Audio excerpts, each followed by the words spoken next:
میدونی تلویزیون شهری چیه و چه کاربردی داره؟ تلویزیون‌های شهری نمایشگرهای LED بزرگی هستن که برای نمایش تبلیغ و اطلاع رسانی در فضای باز و بسته استفاده میشه.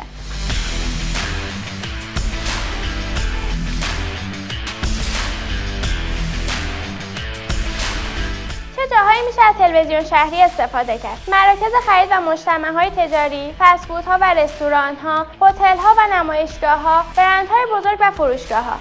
حالا چند تا از ویژگی‌های تلویزیون شهری: مصرف انرژی پایین، طول عمر بالا، قابلیت کنترل از راه دور، مقاوم در برابر شرایط جوی، کیفیت تصویر بالا، پشتیبانی از فرمت‌های مختلف، نصب و نگهداری آسان.